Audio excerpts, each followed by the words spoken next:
Hello everyone, today I'll show you how you can make dynamic materials that you can control with blueprints in your level to adjust different parameters into the material to affect the visual properties of your materials. If I go into the mud pits that I created here, you can see my character is collecting dirt on his clothes, and when I go here into this pool, the longer I stay, the mud is cleared. I can go for a short time here and it will collect a little mud. I can continue to some other area. And if I go to clean in the pool, it starts from the level I collected and it's cleaning based on the time I spend there. So how you can do this setup, and also how you can apply this to multiple type of materials. For example,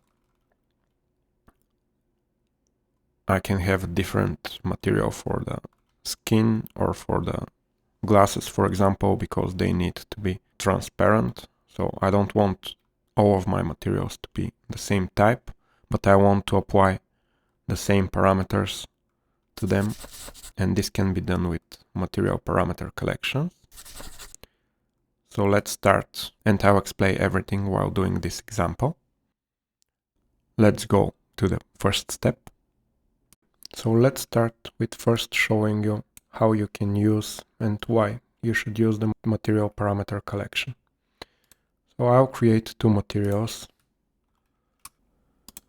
and then I'll first create the logic into this material, and then I'll duplicate it and make some changes for the next one. So let's create also a material parameter collection. So right click, choose the material menu, and then material parameter collection.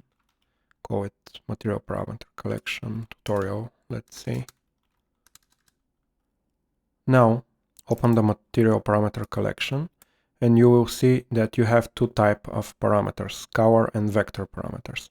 Scalar parameters have a single value associated with each of them, and vector parameters have 4 values. So I'll create one scalar parameter, which will be mud amount, and one other parameter, which will be a vector, and it will be mud color, and I'll choose this brown color for the mud. So let's save this parameter collection and go inside the material to see how to use this collection.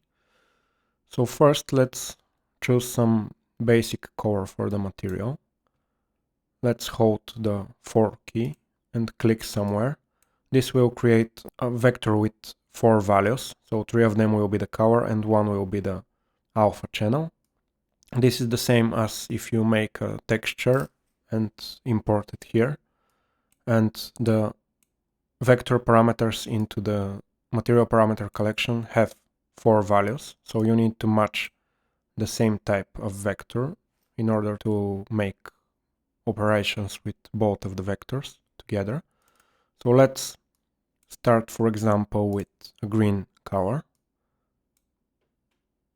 Let's save this material and apply it into some object into the scene. So I'll create one sphere. I'll make it bigger, and I'll apply this material to the sphere. So we have a basic green material. It doesn't have any parameters associated currently. And we want, based on the values of our material parameter collection, so the mud amount and the mud color, we want to apply some mud onto this ball. So let's use a texture that's controlling the mud placement. So I'll right click here and type texture and use a texture sample component. So this texture sample, I will vote a texture that I made for the character that you saw in the demo in the beginning of the video. I'll use this texture, for example. Let's open the texture to show you. Into this texture, I have in the red channel and into the blue channel different masks for the mud that I created. I'll be adding different type of mud later in this material parameter collection, but for now let's use this blue channel, for example. Let's go here, let's drag out from the blue channel and choose multiply. We'll multiply the value of our blue channel with the amount that we set to have for the mud into our material parameter collection. So right click into your material, start typing collection, and choose the collection parameter type. And here you need to choose the collection, which in this case will be the one that we created currently, MPC tutorial. And you need to choose the parameter that you want to use in the material. Let's use the amount. So this amount will be a value between 0 and 1. And we want to multiply the texture to this value. So when the value is 0, everything will be 0. Everything multiplied by 0 will be a 0 value. So also use the other parameter, which is the color. So copy this node where we have selected the parameter collection and choose the other parameter, the color. And we need to change between these two colors based on the texture and the amount that we set. So let's drag from the color that we have for our object currently and type lerp, which is linear interpolate shortened. So choose the linear interpolate node. The first color will be the default one. It's connected to the A SWOT. We'll connect the mud color to the second SWOT. And I'll connect the result of this multiply node to the alpha. So now the alpha will be 0 when our amount is 0. And it will get to 1 in the areas of the texture if we increase this parameter here. So let's save this material and show you if we change the data into our collection. If I increase this value to a value of 1, it will show the color of the mud instead of the base color, because we're multiplying the texture here from the blue channel to our value, which is 1 currently. So we are basically using the texture. Everything multiplied by 1 is still the same value. And as long as we are going down, it's making the texture affect less and less the object. When it gets to 0, it's basically like it's not applying anything, any amount of mud to the object. So this is the base setup that we need to apply on all things that we want to control with the mud amount. So for example, I want the roughness to be like now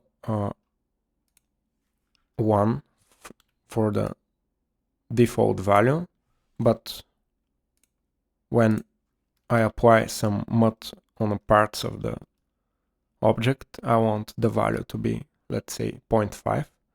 So I'll do another lerp, linear interpolate node.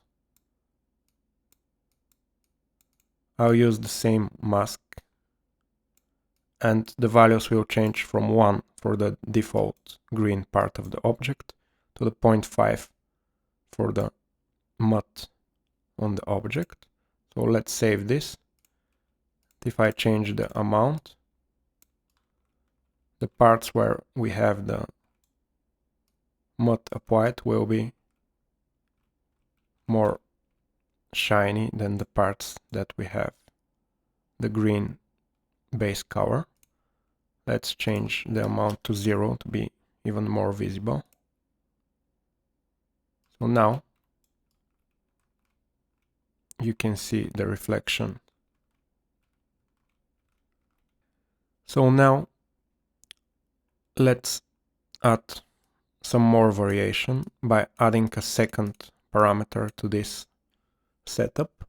So into our material parameter collection, let's add a second value for the amount. It will be dry mud amount. And the second color for the mud, add vector, dry mud color. And for this color, the default will be again some brown color, but a little bit more light. So let's save the collection. Let's go back to default values of 0. And into our material, let's copy the two references to the parameters and change the actual values. Let's change this to the dry mud amount and this to the dry mud color. So after we apply the first linear interpolate, we want the second one. Actually, I'll just change this direction. So first we'll apply a linear interpolate for the dry color. So let's connect the default color and the dry color here. Let's get the dry mud amount. Let's multiply now by the other texture. So drag out from the red channel, multiply, and multiply by the dry amount. Let's connect it to the alpha. And now instead of lerping between the default color, we'll lerp between the result of this first linear interpolate, then the amount that we have for the other mud color, and we'll do the same setup here for the roughness. So let's copy all of these nodes.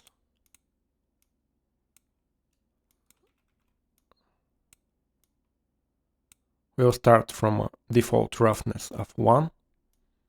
We'll connect the result here.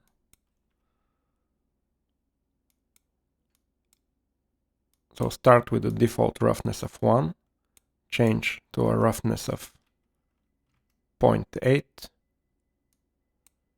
then on the result change to a roughness of 0.2, and use the same alpha that we use for the color of the mud. So let's save and let's see our material. So if we increase the dry mud to 1, you can see we are applying into the areas of our red channel the dry mud, and if we increase the mud amount to 1, we're applying this more shiny mud on top of the other one. Okay, now let's duplicate this material by selecting it and clicking Ctrl D. It will be material 2. Let's copy the sphere, holding Alt and dragging the arrow. And we'll create some other material to show you that you can have completely different material and logic inside with the same parameters and control both materials or multiple materials with the same material parameter collection. So let's change the type of this material to translucent, and let's change the translucency to surface translucency volume to be able to access the roughness again. So let's say we'll have the same setup for the color and the roughness, or at least similar setup, but we'll control the opacity. Let's create a default opacity of 0.5, but where we have the mud accumulated, let's have an opacity of 1, because the mud is not transparent, so we need to lerp 2 times. So first with the one kind of mud and next with the other kind. So we'll lerp between the 0.5 and 1 for the dry mud, and then for the other default mud as well. And let's connect this to the opacity. I'll try to arrange a little bit better everything here because it's getting hard to track what's connected everywhere. We have a little bit of spaghetti connections, but it should be pretty easy to follow if you've done every step till now. Let's change the color of this just to have the material a little bit different. So now, if we save this material and apply it to the sphere, to the second sphere, the sphere is transparent where we have the default color, but it becomes opaque where we have the mud color. If we change the amounts to 0, it is fully transparent, and with the increase of the mud, it gets different levels of transparency based on the texture. We can even change the texture here to have a little bit more difference than the other material, just to illustrate better the point that you can control completely different materials with this material parameter collection, with the same material parameter collection. Let's change the texture to this one. And now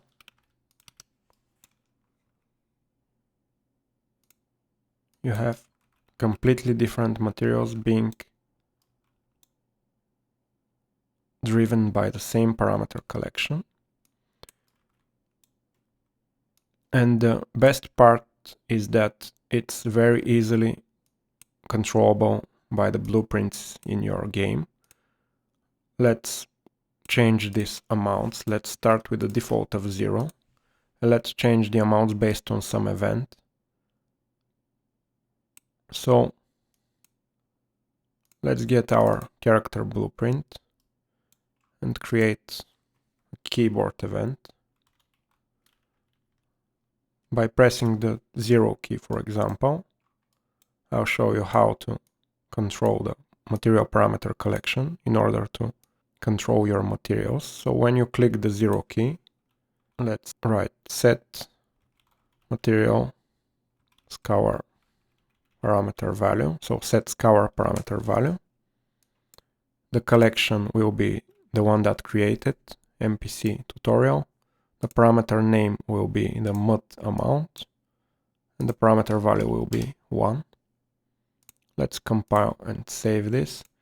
And if we enter into the game, if I press the 0 key, it's changing the amount to 1 and applying the logic set in each material with this new value. Let's exit from the game. Let's show you how to get the value, not only set it. So get scalar parameter value. Let's select the collection. Let's select the parameter name, so the mod amount. Let's combine this, for example, with our set. So first we'll get the current amount, then we'll add 0.1, for example, and we'll set this new value to the same parameter. So the mod amount will change. We'll start with 0. The first time we hit the 0 key for this event, it will change to 0.1, next to 0.2, and each time it will get bigger and bigger, and we'll see the change in our materials. So let's hit 0 a couple of times. Each time it's making the materials more muddy. And this is the setup that I used into my materials for the character. Let's show you. I have these two lerps with the colors for the mud and for the basic default color of the character. They're connected to the base color. I have the same setup with the two lerps with the amount variables controlling based on this texture where the mud is placed. So exactly the same setup, just I have added some textures to get a little bit more variation into the mud color. And the same I have here for the other color. Everything else, it's basically the same. And the way I'm controlling the amount, like I showed you in the demo, by going into some area and accumulating dirt and then cleaning it into the pool of water, it's similar to the way that I showed you in the demo right now. Let's remove this key press event and let's create some custom events.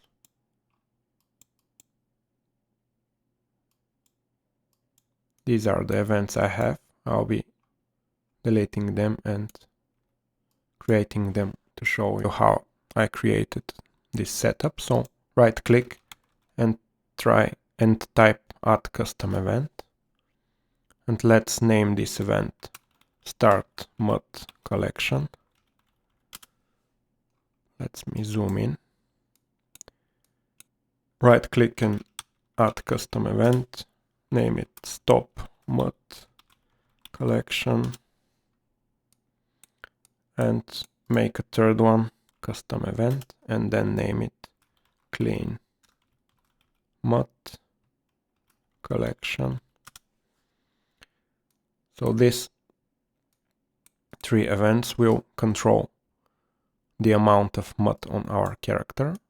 So when we want to start collecting the mud, we'll drag out from this arrow and create a timeline. Type timeline and choose this add timeline option and name the timeline mud accumulated, for example. So this start mud collection will play this timeline. Let's double click on the timeline. We'll create a track with a length of 5. It will be a float track because we want to control the scalar amount for the mud. So we'll name this track mud amount. We'll right click here into the graph, add a key, select it and enter 0 for the time and the value. Then add another key, enter 5 for the time and 1 for the value, because our graph time is 5 units. So for 5 seconds we'll get from 0 to 1 amount of mud into this timeline variable. So let's go back to the event graph and let's connect the update value to the set scalar parameter value. Choose our material parameter collection, choose the variable that we want to change, and connect this mud amount value from the timeline to the parameter here. So stop mud collection will stop the accumulation timeline, and the clean will reverse it. So we'll play from the current position all the way to the beginning, so the value will go to 0. And what we can do, for example, to show you how diverse is this setup, you can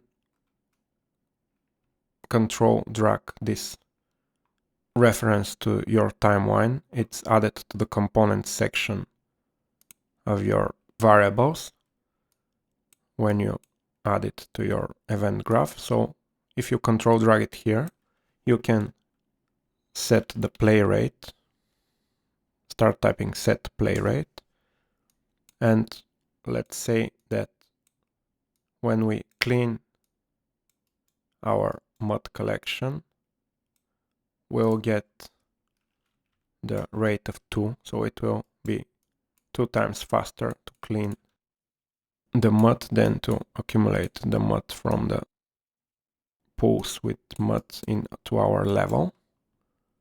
So let's compile and save.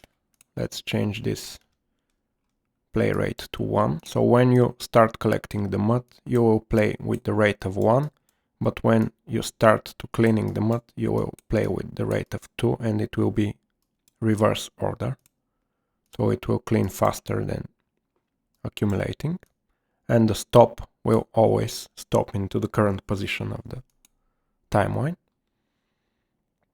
So let's compile and save this. And currently we have nothing into our level that will control this. So now let's start creating the triggers that will start and stop our collection of the mud into the material parameters collection. So right click, create a blueprint class, make it an actor, call it blueprint tutorial mud. Double click, and inside into the default scene route add a box collision. So this box, scroll down into the details panel, and it has on component begin overlap and on component end overlap functions. So click on one of them, then go back to the viewport, select the box and click on the other. So create on component begin overlap and end overlap events, and you want the actor that overlapped, it will be the overlap other actor here. You'll cast that to your character blueprint type. So for me it is this BP mountain bike rider. We want here the same, cast BP mountain bike rider, and then call the function that you want to execute on overlap and on stop overlap. So when overlapping the mud blueprint, we want to start mud collection, and when exiting this box, we want to stop mud collection. Now compile and save this, And let's actually duplicate this blueprint and call it BP tutorial pool. It will be the pool of water. So it will have again a box. We'll have begin and end overlap. The end overlap will stop the collection, but the begin overlap will clean our mud collection, so it will start playing the reverse. And now, if we start adding this into our scene, so let's add this mud blueprint into both of our mud pits here. Let's scale it to better fit the area. And let's add this pool here into the pool area. Always try to match best the area, so the behavior is more predictable. Now, if I hit play, I believe it will not work because I have the wrong material parameter collection connected. In my materials for the rider, I have used the material parameter collection called MPC mud. It's the same as the one that we did into the tutorial, but let's go here into the blueprint. Let's change the material parameter collection to the wet mud amount, the MPC mud, and the parameter name to the wet mud amount. So let me show you this material parameter collection. It's exactly the same like the one I showed you for the tutorial. I have two values for this dry mud amount and wet mud amount and two colors. Let's expand this feature. First let's test it and see it's working. So when we enter this event, when we enter the area for the mud pits, it will start playing this and change the value from 0 to 1 in 5 seconds. For the material parameter collection mud, the wet mud amount. When we exit, it will stop. And when we enter into the pool, it will start cleaning. So now in 5 seconds, I have covered the areas from the mud texture of the character. Now if I go back here, it will start cleaning. If I go out and go back in here to start collecting mud, I can continue the mud collection until it's fully covered. And now I can clean it. If I go out, it stops the cleaning process. If I go back in, it continues until it's fully cleaned. I have two parameters like I showed you, but I'm just changing one parameter here. So let's copy this and connect the other scalar value, the dry mud amount. Let's go to our mud accumulation timeline and let's add another track. Let's change the length to 50, for example. Let's do 20 to be easier to demonstrate. So I want to add a float track. Let's change the length to 20. So this new track, let's rename it to the dry mud amount. Let's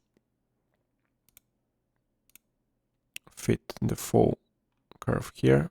So let's add a key on time 0, value 0, and let's add another key on time 20, which is the end of our timeline, value 1.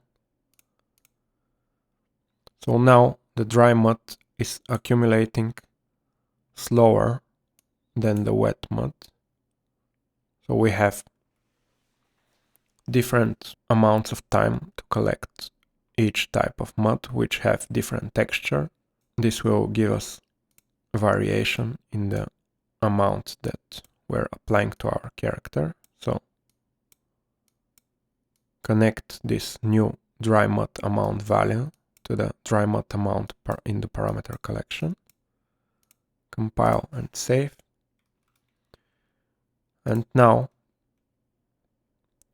it will be hard to distinguish the two types, so I'll change the colors to something more visible. So the dry mud color will be red and the wet mud color will be blue. And that way it will be easier to see what happens. So first, when I go to the pit, you can see the blue color is faster to accumulate and the red color is coming later. Now I can clean my character into the pool. I have accumulated a lot of dirt, so now I need to stay longer into the pool.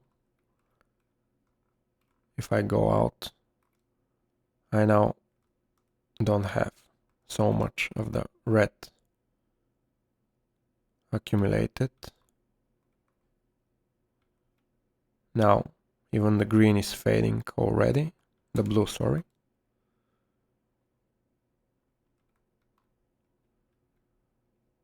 And I can continue to accumulate more mud if I go to both of the pits and clean it back here into the pool. So you can add as many and as bigger or smaller as you want of these blueprints with the triggers that will clean and accumulate mud on your character. You can change other things. For example, it's a really common use of a material parameter collection to set, for example, the value for rain or for wind and control the vegetation in your scene with these values. So I hope you saw how versatile this setup can be and how easy it is to control material parameter collections with events from your game. So please, if you like this tutorial, like this video and subscribe. And if you have anything to ask or to suggest new themes for tutorials, please write in the comments, and see you in the next one. Bye.